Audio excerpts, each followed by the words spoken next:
Cela fait 2 ans que Vital Kamerhe n'avait plus franchi la barrière de la Cité de l'Union africaine.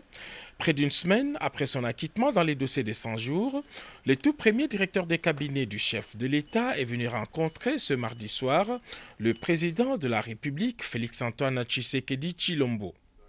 Tout sourire, les chefs de l'État étaient visiblement heureux de revoir son ancien collaborateur et partenaire politique, lui aussi très ému. Comment ça? Ça va bien, Excellence. Ça va? Quelle émotion. Trouvaille.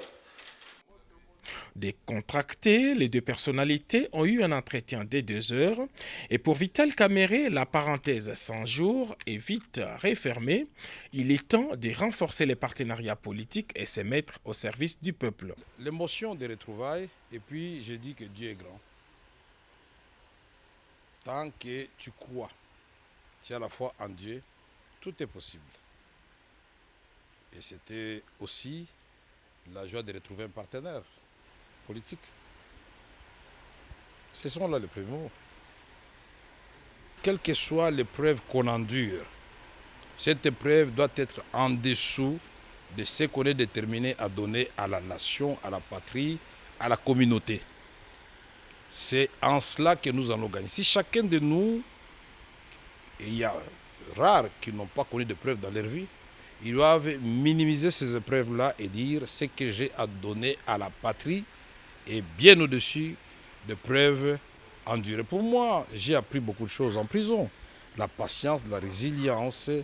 J'ai appris comment renforcer la foi en Dieu. Les Congolais veulent entendre Vital Kamerhe s'exprimer sur ce qui se passe à l'Est, votre fief naturel.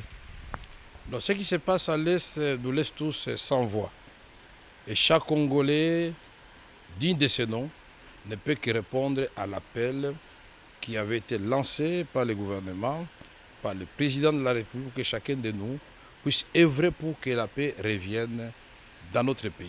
Et ce ne sont pas des ressources intellectuelles, ce n'est pas la sagesse, ce ne sont pas ces ressources-là qui manquent, mais nous devons revisiter notre outil de défense, le renforcer pour que nous puissions gagner des guerres. Mais il n'y a pas que l'option militaire, il y a l'option diplomatique, il y a des côtés humanitaires. Pendant que nous parlons, il y a les gens qui sont en train de dormir à la belle étoile.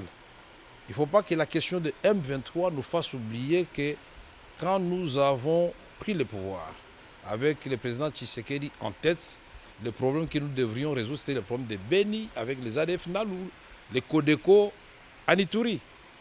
Est-ce que le M23 n'est pas une diversion pour nous faire perdre de ces challenges que nous avions déjà presque gagnés? Et c'est dit, pour nous, nous devons mettre cela dans un cadre d'un plan bien étudié, à implanter dans le temps et dans l'espace. Il faut qu'il y ait des délais. Certains vous voient Premier ministre, d'autres vous voient à d'autres fonctions. Vous voyez où dans les prochaines semaines pour faire ce que vous dites aujourd'hui être en mesure de faire? Je me vois comme un citoyen congolais déterminé à aider son pays. Cette sortie médiatique marque la rentrée politique du patron de l'UNC. Dans les prochains jours, VK se lance déjà dans la bataille pour la conservation et la consolidation du pouvoir sous la bannière de l'Union sacrée de la nation.